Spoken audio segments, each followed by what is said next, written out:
நாம் இப்போ இந்த வீடியோவில் பார்க்க போகிறது என்னென்னா, நம்ம வாழைக்காய் பஜ்ஜியும் கற்பூரவள்ளி இலை பஜ்ஜியும் போட போகிறோம். அது கூட மசாலும் செய்ய போகிறோம். அதை எப்படி செய்கிறதுன்னு பார்க்கலாம். நான் வாழைக்காயும் இந்த கற்பூரவள்ளி இலையும் எடுத்திருக்கேன். நல்லா சுத்தம் பண்ணி வச்சுருக்கேன். கற்பூரவள்ளி இலையை எடுத்தேன்னா அது உடம்புக்கு ரொம்ப நல்லது. சளி பிடிச்சிருந்தா கூட இந்த மாதிரி பஜ்ஜி போட்டு சாப்பிட்டா சரியாயிடும். குழந்தைங்களுக்கு இதை முன்னெல்லாம் அரைச்சி சாறு எடுத்து தருவாங்க. நம்ம இதை பஜ்ஜியாக போட போகிறோம். எப்படி செய்கிறதுன்னு நம்ம பார்க்கலாம். பாருங்கள், நல்லா இந்த மாதிரி சுத்தம் பண்ணி எடுத்து வச்சுக்கோங்க. வாழைக்காயை சீவிக்கலாம். கொஞ்சமாக காம்பரிஞ்சு நார் எடுத்துக்கலாம். ஃபுல் நார் எடுக்க வேணாம். இந்த மாதிரி நான் சீவிக்க போகிறேன். நீங்கள் உங்களுக்கு எந்த மாதிரி சேஃப் வேணுமோ அப்படி சீவிக்கலாம்.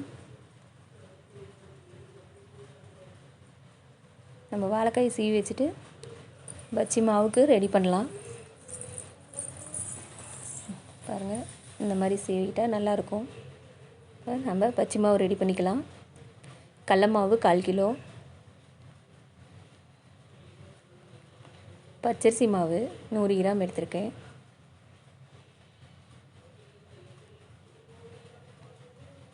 மிளகாத்தூள் 2 ஸ்பூனு, பெருங்காயத்தூள் சிறிது, வாசனைக்காக நம்ம கொஞ்சம் போட்டுக்கலாம்.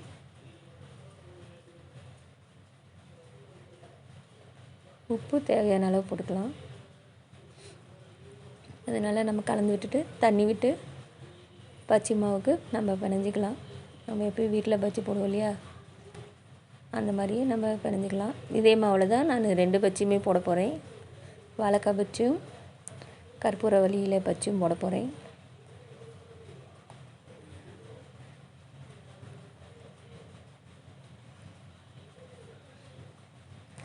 இப்போ நல்லா பஜ்ஜி மாவு பதத்துக்கு பிணைஞ்சிக்கலாம். நான் பிணைஞ்சிட்டு காட்டுறேன் பாருங்கள்.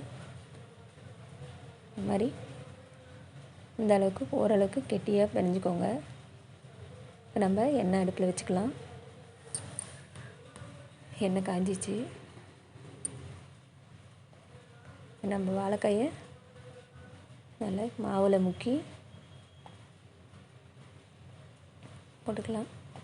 இதில் நான் சோடாப்பெல்லாம் எதுவுமே கலக்கலை. சோடாப்பு போட்டோம்னா நல்லா உப்பி வரும். நான் அது அதிகமாக சாப்பிட முடியாது. அதனால் நான் சோடாப்பெல்லாம் எதுவும் கலக்கலை.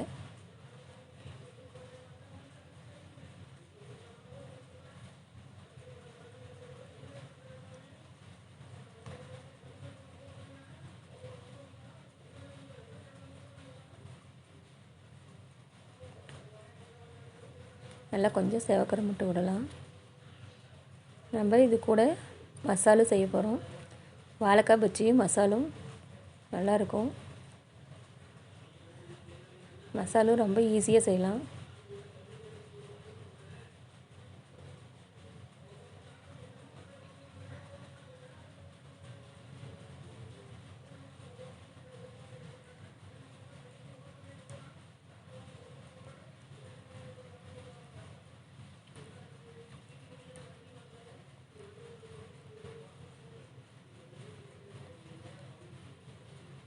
இல்லை, கொஞ்சம் செவந்து வரட்டும்.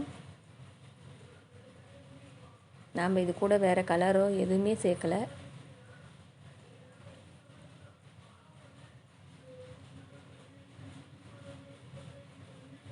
பாருங்கள், நல்லா செவந்துருச்சு. எடுத்துடலாம்.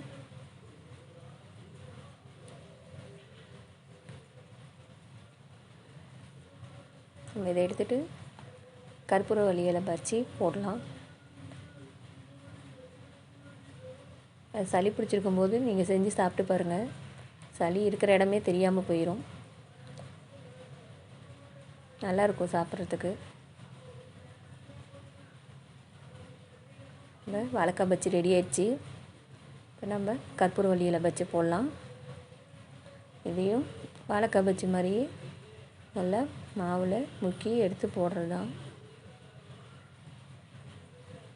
இந்த மாதிரி பெரிய தலையாக எடுத்துக்கோங்க. அது நல்லா காரமாக நல்லாயிருக்கும்.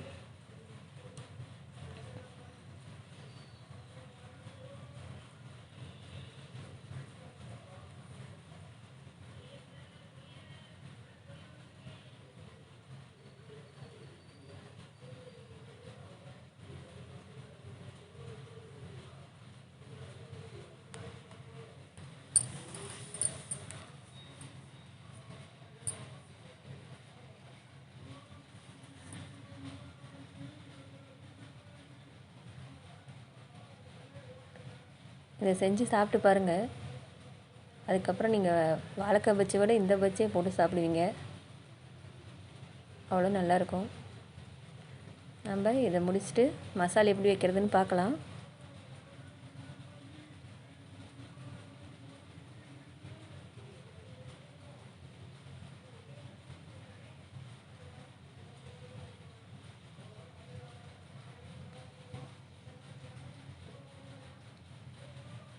நல்லா கொஞ்சம் செவந்து வரட்டும். நம்ம பச்சரிசி மாவு கூட கலந்துக்கிறதுனால நல்லா மொறுமொறுன்னு நல்லாயிருக்கும் சாப்பிட்றதுக்கு.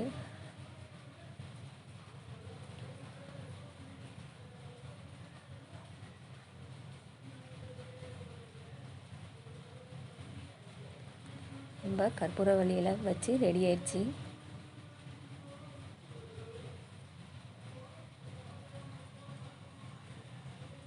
இலையெல்லாம் நல்லா வெந்திருக்கும் உள்ள. நம்ம அப்படியே சூடாக சாப்பிட்டோம்னா நமக்கு நல்லாயிருக்கும். பாருங்கள் எவ்வளோ நல்லா வெந்திருக்குன்னு.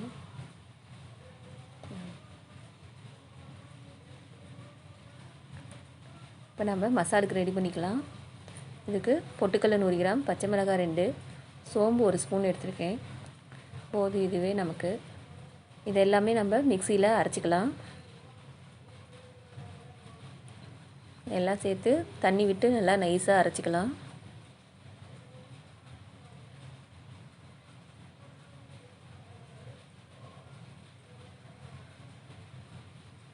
நம்ம அரைச்சிட்டு காட்டுறேன். நல்லா நைஸாக அரைச்சிருக்கேன். நம்ம வேறு எதுவுமே இதில் சேர்க்க போகிறதில்ல. எண்ணெயும் தாளிக்க எதுவும் தேவையில்லை.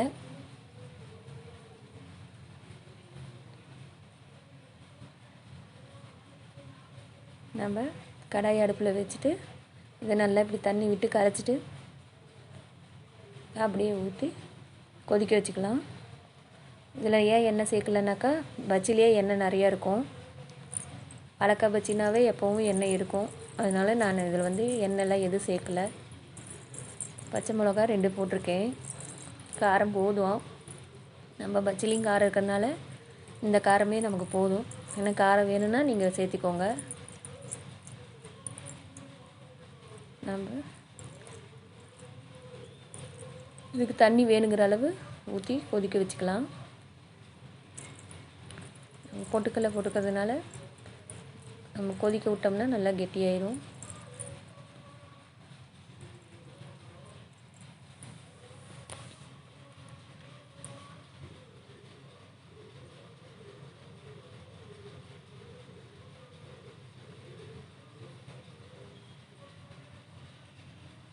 மஞ்சத்தூள் கொஞ்சம் போட்டுக்கலாம்.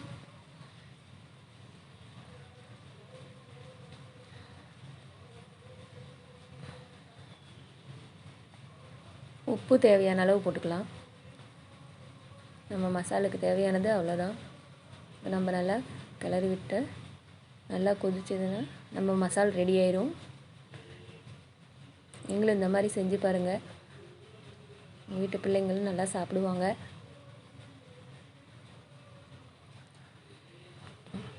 உங்களுக்கு இந்த வீடியோ பிடிச்சிருந்தா சேனலை சப்ஸ்கிரைப் பண்ணாதவங்க சப்ஸ்கிரைப் பண்ணுங்கள். நம்ம மசாலா ரெடி ஆயிடுச்சு. இந்த அளவுக்கு கெட்டியாக வந்தால் போதும். நம்ம வாழைக்காய் பஜ்ஜியும் மசாலும் ரெடி ஆயிடுச்சு. கற்பூரவள்ளி இலை பஜ்ஜியும் ரெடி ஆயிடுச்சு. தேங்க்யூ.